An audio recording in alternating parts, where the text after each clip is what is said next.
Je suis Émilie Bassin, juriste de formation, membre du WILDAF Côte d'Ivoire, Femmes, Droits et Développement en Afrique. Le WILDAF est un réseau panafricain de promotion des droits des femmes et des filles en Afrique. Elle a des représentations dans plusieurs pays d'Afrique et elle est organisée par sous-région. Donc le bureau Côte d'Ivoire, en fait, lié à la sous-région ouest africaine, on a un bureau sous-régional qui est logé à Lomé, au Togo, et un bureau Côte d'Ivoire, pays, pour les questions spécifiques à la Côte d'Ivoire. En fait, le réseau est dédié à promouvoir et à renforcer les stratégies qui lient le droit au développement afin d'accroître la participation et l'influence des femmes à tous les niveaux pour l'émergence d'une culture d'exercice et de respect des droits des femmes en Afrique. Donc, en Côte d'Ivoire, le WILDAF a 5 axes d'intervention. On a l'autonomisation économique des femmes, le droit sexuel et de la reproduction, le droit à la santé pour les femmes et les enfants, la participation politique des femmes et la violence à l'égard des femmes et des filles. L'année 2020 qui a été émaillée par la pandémie à la Covid-19. Quel bilan faites-vous de cette année? L'année 2020 a été marquée par la crise sanitaire mondiale de la Covid-19 et fortement dominée par la préparation des élections présidentielles qui se sont déroulées le 31 octobre 2020. Il faut dire que ces événements ont profondément modifié en fait l'action du WILDAF. Donc le WILDAF a dû s'adapter parce qu'il n'a pas pu mobiliser suffisamment de fonds, par exemple, pour l'exécution de son plan d'action qui était prévu. Et les fonds qui étaient disponibles aussi étaient tournés vers la réponse au Covid-19. Donc il a fallu adapter notre action. Donc le réseau a donc intégré des activités de sensibilisation sur les mesures barrières, la distribution des masques, de protection et de gel pour participer à la gestion de cette crise sanitaire dans le pays. Donc dans le cadre, ce qu'il faut noter aussi, le WILDAF a initié en fait une plateforme d'action appelée Vie et Santé. Donc dans le cadre de cette plateforme-là d'action, nous avons en août 2020 distribué près de 10 000 masques avec le partenaire Uniwax. Et en octobre également, nous avons fait des dons à Abobo, le quartier Sabé, dans la commune d'Abobo. Nous avons distribué des gels, du savon, des produits pour pouvoir le lavage des mains et sensibiliser les populations au respect des mesures barrières. L'année 2021, quelles sont vos perspectives?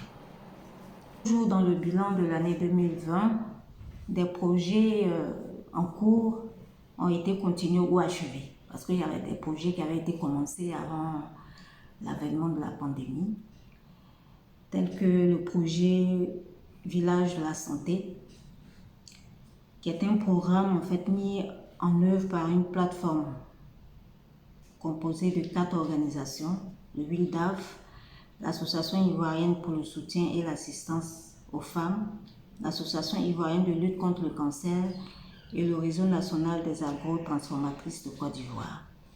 Donc cette plateforme-là est dénommée Vie et Santé.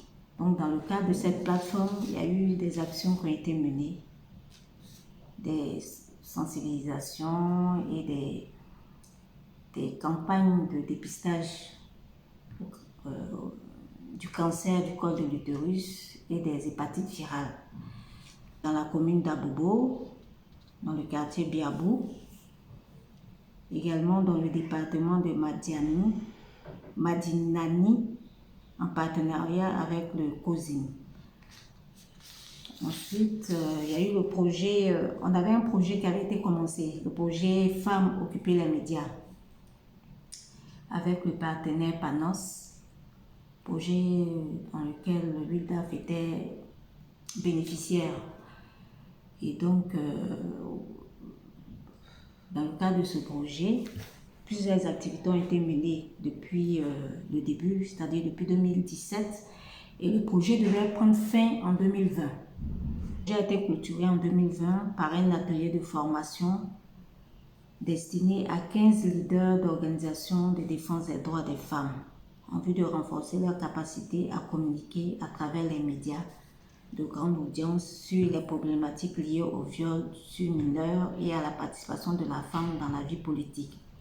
Donc cet atelier s'est tenu dans l'enceinte de la Convention de la société civile, au siège de la Convention de la société civile, du 29 juin au 1er juillet 2020.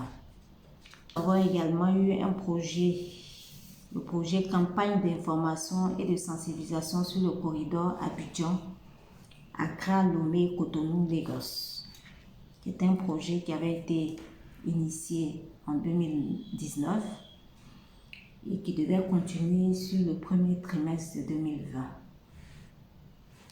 par des activités de campagne de sensibilisation, des diffusions de messages de sensibilisation sur les mesures et les dispositions qui permettent aux commerçants d'assurer la libre circulation de leurs marchandises à travers l'espace CEDEAO, sans tracasserie et harcèlement dont elles sont victimes, et rappeler les textes qui régissent les formalités administratives aux frontières de ces pays, selon le schéma libérateur des échanges, SLE, mis en place par la CEDEAO.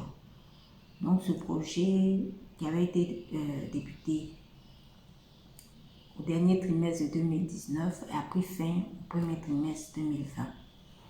Quelles sont les perspectives pour 2021 du WILDAF Côte d'Ivoire? Pour 2021, le WILDAF a des projets, on est déjà en 2021, les projets ont déjà démarré. Donc il y a le premier projet dont on a parlé avec la plateforme qui a été mise en place, Vie et Santé, sur la santé, le droit des femmes à la santé. C'est un programme qui a été initié, un programme de sensibilisation pour le dépistage précoce des cancers féminins et des hépatites virales. Donc dans le cadre de ce programme,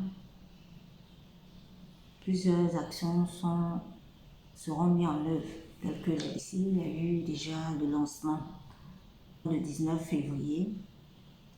Le 20, il y a eu des séances de dépistage avec les femmes de la communauté musulmane. Et le 22, il y a eu, au siège, on a organisé également des séances de dépistage sur les hépatites B, au siège ici, où on a eu près de 150 personnes qui ont été dépistées. Ensuite, on a le projet Mettre l'égalité et les droits des femmes au cœur des politiques publiques relatives au Covid-19 dans 3 pays d'Afrique de l'Ouest, la Côte d'Ivoire, le Ghana et le Togo. Donc ce programme, en fait, le partenaire de ce projet, c'est Carrefour International. C'est un projet, en fait, qui avait été initié par le bureau sous-régional du WILDAF en réponse, en fait, à la situation de la pandémie du Covid-19 en 2020. Et ce projet qui devait démarrer en septembre avec les élections en Côte d'Ivoire en octobre 2020 a pris du retard. Donc on va le continuer dans le premier trimestre de 2021 et l'achever au mois de mai. Enfin, l'objectif de ce projet, c'est de contribuer à réduire les risques de violation des droits des femmes liés à la situation du coronavirus en Côte d'Ivoire. Donc, plusieurs activités sont prévues, telles que il y a une étude qui a été lancée, qui a démarré depuis le mois de décembre sur l'impact du Covid sur les droits des femmes. Donc, cette étude est en cours. Il est également prévu de mettre en place une alliance d'organisations de la société civile et de partenaires en vue de faire un plaidoyer auprès des gouvernants, des décideurs, pour que les recommandations qui seront issues de cette étude-là puissent être prises en compte dans les politiques qui sont mis en place, qui ont été mis en place par l'État en réponse à la pandémie. Il y a également des campagnes de sensibilisation au respect des mesures barrières qui sont prévues. Également, causeries, débats, pour toucher le maximum de personnes afin que les mesures soient respectées par les populations. Le dernier projet qui est prévu, en fait, c'est la réplique de ce projet-là sur le Covid. Mais cette fois-ci, nous avons pris en compte, au lieu de 3 pays, nous avons pris en compte 4. Nous avons intégré le Bénin dans le second projet et donc intitulé « Mettre l'égalité et les droits des femmes au cœur des politiques publiques relatives au Covid-19 dans 4 pays d'Afrique de l'Ouest, la Côte d'Ivoire, le Ghana, le Togo et le Bénin ». En fait, c'est un projet également qui a été initié par le bureau sous-régional du WILDAF.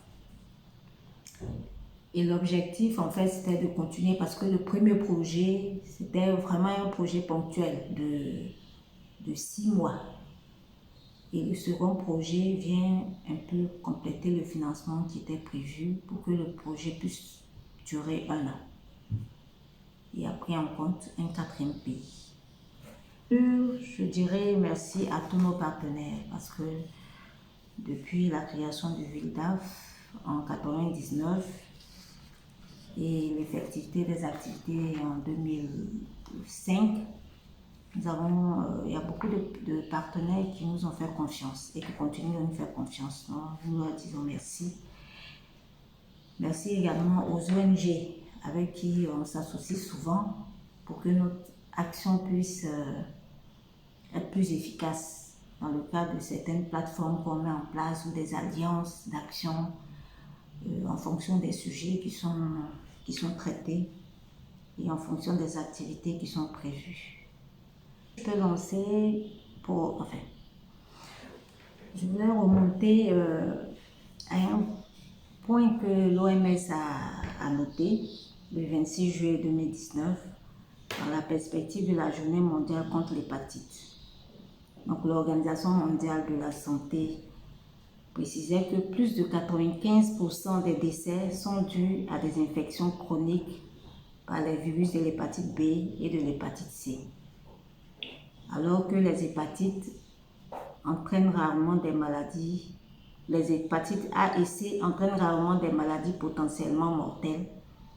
L'hépatite D est une infection supplémentaire qui survient chez les personnes atteintes de l'hépatite B. Bien que les États membres aient largement soutenu l'adoption de la stratégie d'élimination de l'hépatite de l'OMS, 124 États membres sur 194 ont élaboré des plans de lutte contre la maladie. Pour plus de 40% de ces plans nationaux, il n'existe pas de ligne budgétaire spécifique pour soutenir les efforts d'élimination de ces maladies. La transmission persiste alors que des méthodes de prévention existent, telles que la vaccination et le dépistage précoce. Le WILDAF lance donc un appel à l'encontre du gouvernement ivoirien afin que l'État renforce l'information et la communication sur les hépatites B et C et les moyens de se protéger et de traiter en diffusant les messages adaptés en fonction des destinataires. L'État également augmente la couverture vaccinale contre l'hépatite B. Donc nous insistons dessus parce que c'est en rapport avec le programme que nous avons déjà commencé à mettre en œuvre. Et on se rend compte que les populations ne sont pas informées sur les risques. Parce que les hépatites, en fait, entraînent vers les cancers, certains cancers. Or, on peut les éviter. Ce sont des maladies qui peuvent être évitées parce qu'il y a une prévention qui est prévue. Donc, on insiste pour que la population aille se faire dépister de façon précoce afin que pour être en meilleure santé.